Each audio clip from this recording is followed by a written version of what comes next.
We're going to do keys to the game for this Long Island matchup, and do not tune out because I feel like this ball game is actually a better barometer than you would think. I'll explain why next here on Locked On Horned Frogs, your team every day.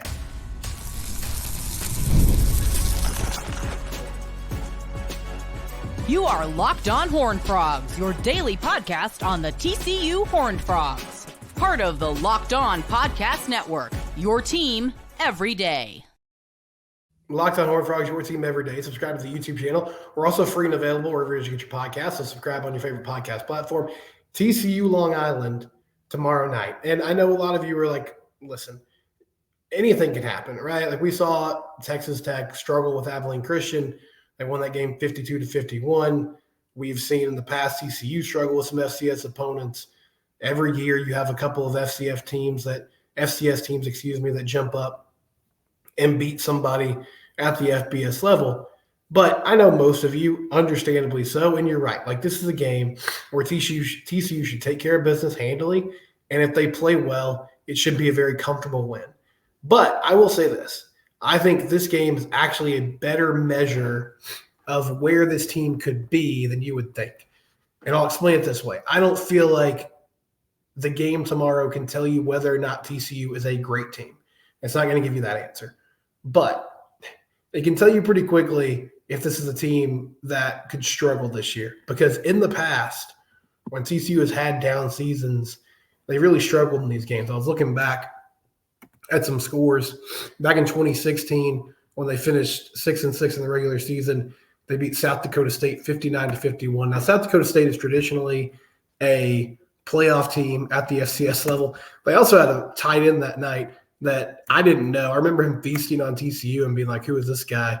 Dallas Goedert, who's going to have a really long and good career at the NFL level with the Eagles. But he had 5 catches for 96 yards and a touchdown.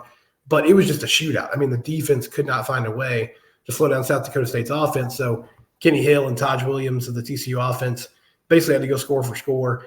And usually they were able to keep it within a 2-score ball game, but they never fully pulled away from South Dakota State. And that showed up the rest of the season. They were in a lot of shootouts. They had some games against like Kansas State, Oklahoma State, where they just didn't play well. They were outclassed.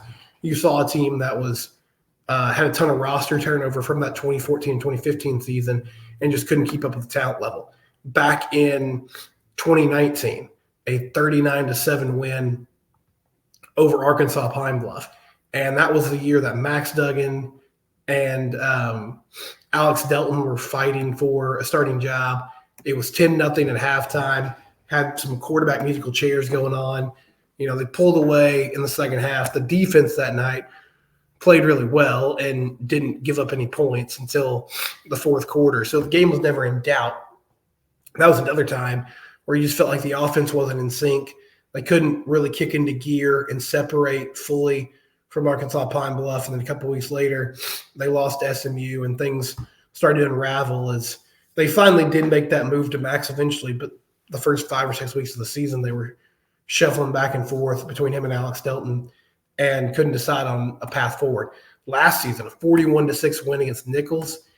And I guess I kind of blocked this game in my mind. I remember doing the post-game show, and everybody was really down.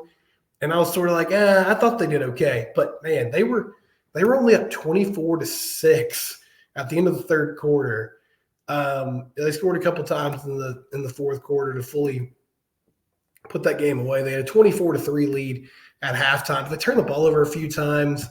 You know, I remember they got stalled out on some fourth downs. Chandler didn't look super sharp. And they had a punt block for a touchdown that gave them like a score to open the game. I think they scored a touchdown on offense. So they took a quick 14-0 lead, but then it started to get more competitive. And the other thing I really remember from that ball game was up front, they didn't really impose their will like you would think they could against Nicholls State. Like the offensive line struggled. They didn't run the ball super well. And so it wasn't a great, Amani Bailey had 19 carries for 67 yards. Like it wasn't a really good indicator of a strong physical offensive line. And unfortunately that showed up a lot this past season. So this is a game where, yeah, you're probably not going to find out how good or great you are, but if you can't separate and just look like the clearly much better football team throughout the majority of the game, then that would set off some alarm bells. So we'll see where TCU falls here. But as far as keys to the game go, first thing, like, don't turn the ball over. Do not give Long Island any opportunities to start believing, to start thinking that they have, some confidence here. Run your offense well, run it efficiently, cut out some of those drops that you had last week. Don't put the ball on the ground. Josh did a really great job not throwing interceptions. I would imagine he is a little more aggressive in the passing game.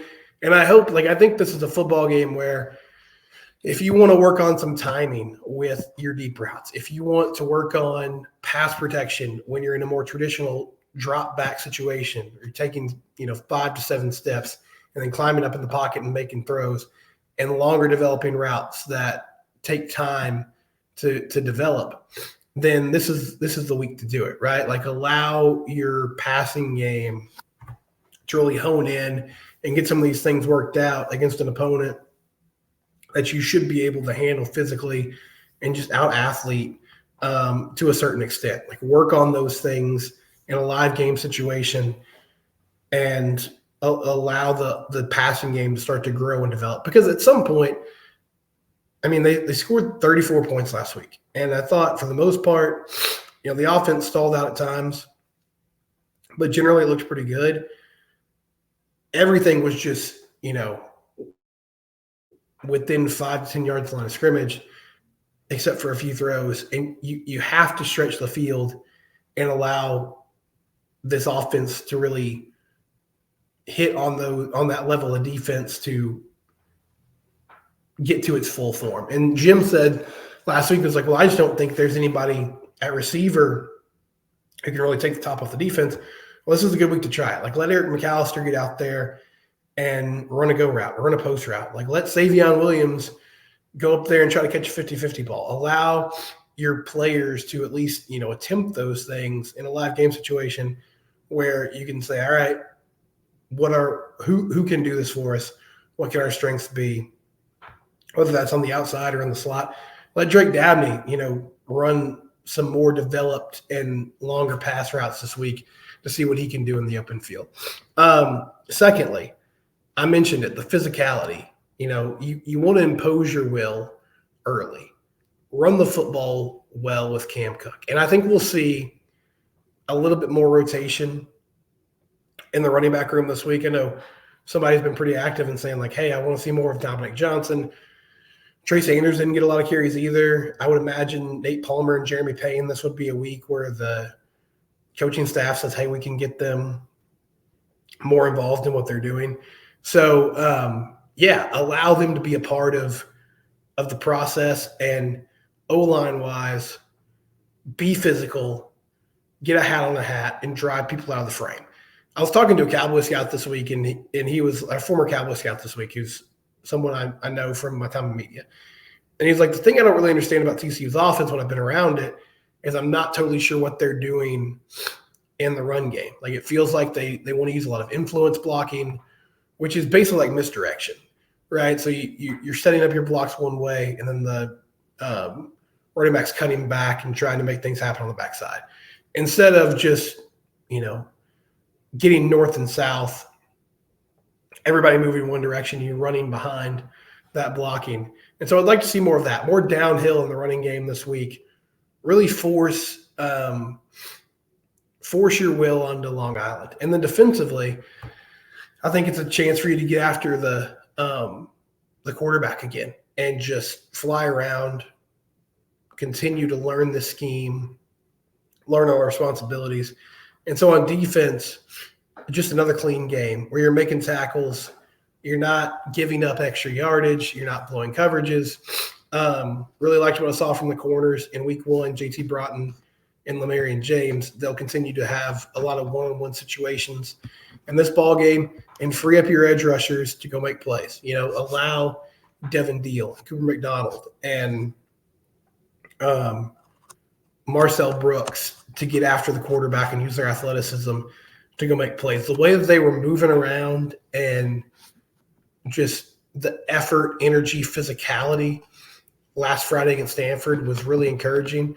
And I'll talk more about that next and what Ron Cooper had to say about us, the Long Island coach. This is Locked On Horned Frogs. It's your team. We do it here every day. Well, shout out to our friends at LinkedIn. If you are looking for workers for your job, looking for employees for your small business, LinkedIn is where you need to go. Because, listen, LinkedIn is the number one name. It's the number one brand in hiring people. It's not just a job board. It helps you hire professionals that you can't find anywhere else.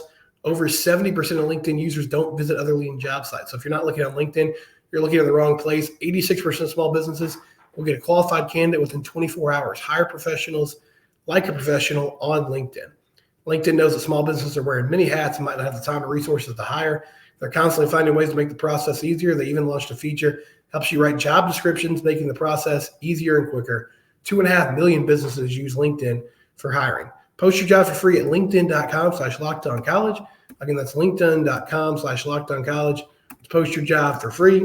As always, terms and conditions do apply. Appreciate LinkedIn being a proud sponsor of the Locked On Network.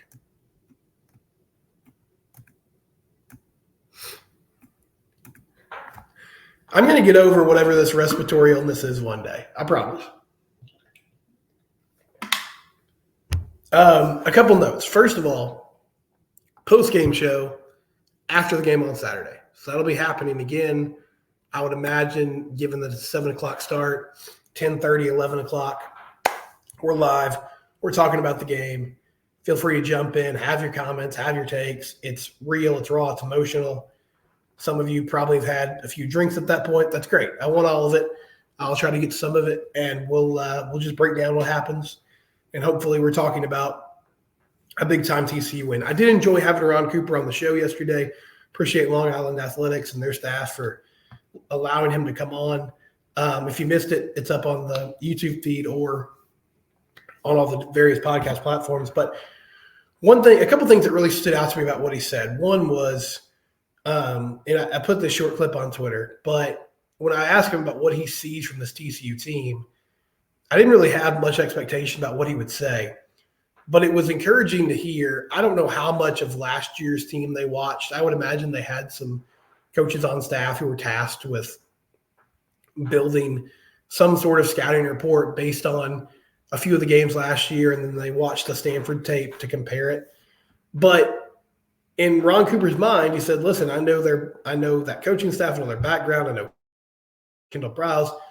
I figured that was going to be a high-flying, high-octane offense. That didn't surprise me. Like having big-time wide receivers, a quarterback that does his job well, all that stuff, check the boxes for him. But he said he was genuinely surprised and impressed with the effort and intensity that that defense played with. And he went as far as to say if they play like that on a weekly basis, they're going to win a lot of games.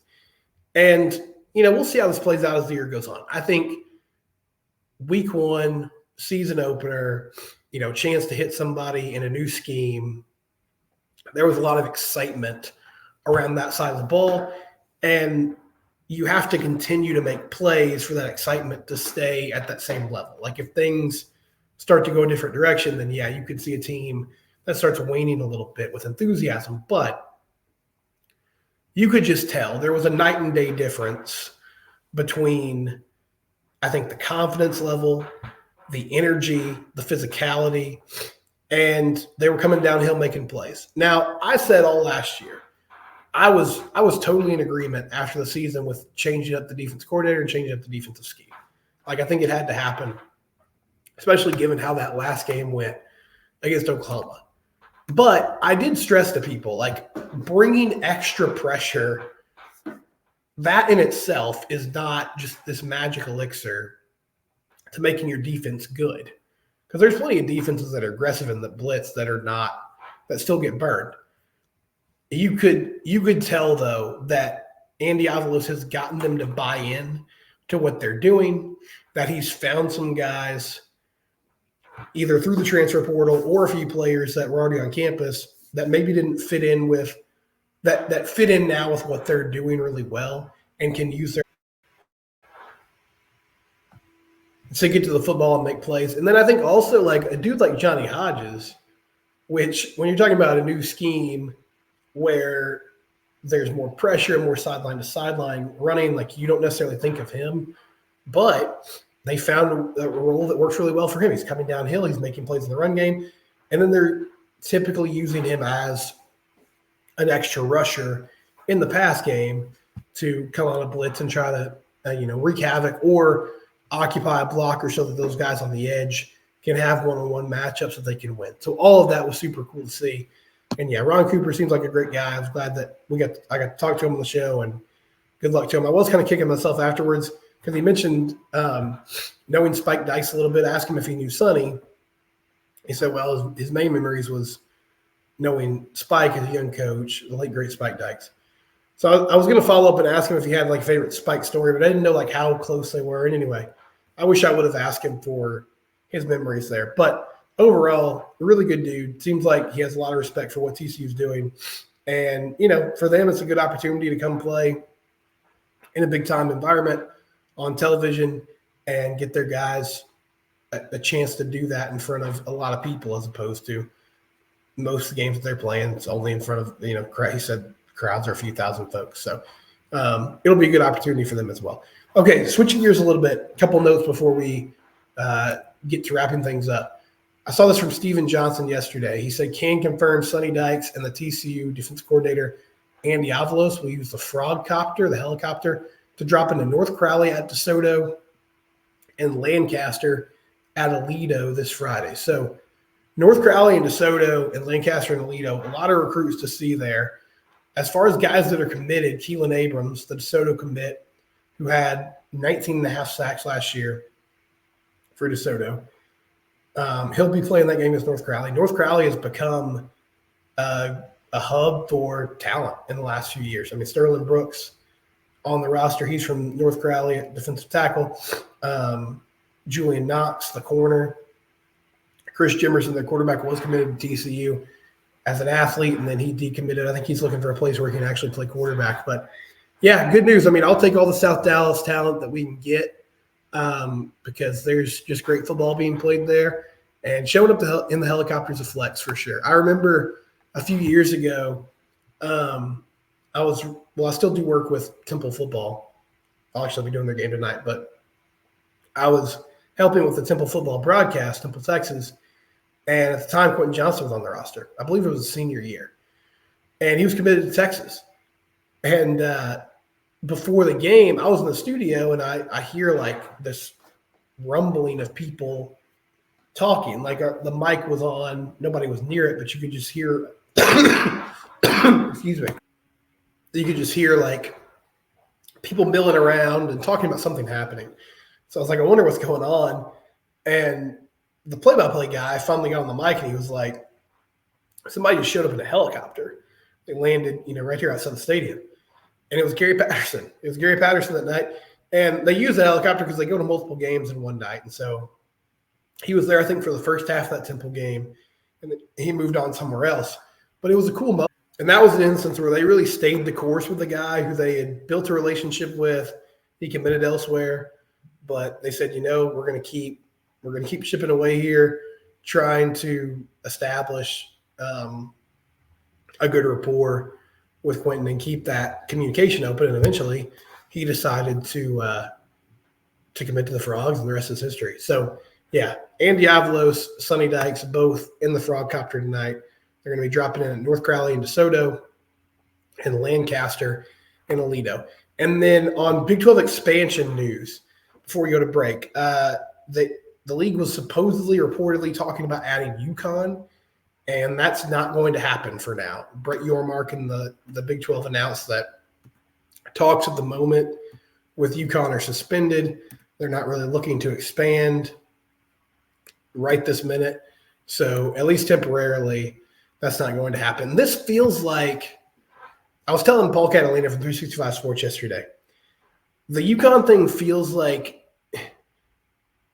Yormark is very adamant about it, like he's kind of pushing it on the Big 12 presidents, and they're just not budging. And I wouldn't say there's tension there, but it's just interesting. I think Brett's very restless in a complimentary way is how I would frame that. I think that he's innovative, and he's always looking to find the next thing. I don't really see the monetary value with UConn.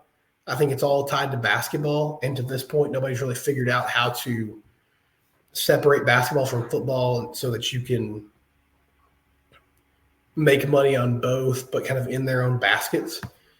But hey, maybe they can figure that out eventually. It's just interesting to see him continue to bring this to the table when the power brokers in the league so far have seemed to make it pretty clear that, like, yeah, we're not that interested. So at least for now, talks with UConn have been suspended, and the league is going to stay put with 16 teams, and then we'll see, where they go from there. When we come back, we'll get some of your reaction to yesterday's show. It's Locked On Horned Frogs, your team every day. Game time. If you need tickets for a game, theater show, comedy show, whatever the case is, download the Game Time app today. Use the code LOCKEDONCollege for $20 off your first purchase. They have flash deals, sales up to when the event's starting. So if you're not someone who always plans super well, don't worry. Check out the Game Time app today. Again, Locked On College is the promo code for $20 off your first purchase. Terms and conditions do apply. Game Time app to make it easy for you. A couple things that I love about it: there's no hidden fees. There's fees, but you click on the tickets and they tell you exactly what you're going to pay. You don't get to the checkout and it's like, oh man, why am I suddenly paying $50 over what I expected? They're upfront about this is what you're going to pay when you check out. And then they give you a picture of what your view is going to be from your seat when you sit down. And so I think both those things, the transparency of it, are fantastic. Download the Game Time app today. Use that promo code LOCKEDONCollege for $20 off your first purchase. So give me your score predictions. So let us know what you think is going to happen in this Long Island game. I assume most of you are going to predict the Frogs win. What do you think the final score will be? Do we see, the backups from the majority of the second half? Do they take care of business? Some of your thoughts from yesterday's show. Richard Berry on playing Haas Haney in that first game. He said, I think they preferred playing Haney so that Ken Seals would remain healthy and you keep Haney in the fold for next year. I really want to see those transfer receivers make some plays. A lot of offseason hype. We need to see something. He also wants to see some of the younger running backs get some action. So, yeah, good opportunity for those transfer receivers like Eric McAllister to get in the ball game, some of those young receivers too. I want to see Braylon James on the field at some point Saturday night, getting some reps. This is a chance to get a lot of those guys opportunities to catch the football and see what they can do in space. And, yeah, the Haas thing, it's unfortunate that he went down with injury in game one because this would be a great chance to get to see him play. But we will get to see Ken Seals, hopefully, for some snaps in this ball game and get an idea of who he is as a quarterback. Ben says, I know this is a random question, but is Avery Helm out for the season or can he come back at some point? Well, officially the timetable is indefinitely. I will say based on what I've heard, I don't think Avery will be back this season, which stinks. And I wish him the best. And I hope that he has a clean recovery. But, yeah, that's what I know. But nothing official, and we'll see. Maybe rehab will go better than they think, and the timetable can be moved up. Right now, the official timetable from TCU, though, is indefinitely. And a lot of you mentioned that you just like Coach Cooper and enjoyed the show yesterday. Thanks very much. I appreciate you guys listening, watching, and, yeah, hopefully, I make an effort to try to get opposing coaches on. Long Island so far is the only school that's taken me up on it, but I'll keep chipping away at the other media departments and trying to get those interviews. So appreciate you guys tuning into the show tomorrow night after the game, post-game show. So make sure you watch out for that. It's Locked On Horned Frogs, your team every day. We're free and available wherever you get your podcast.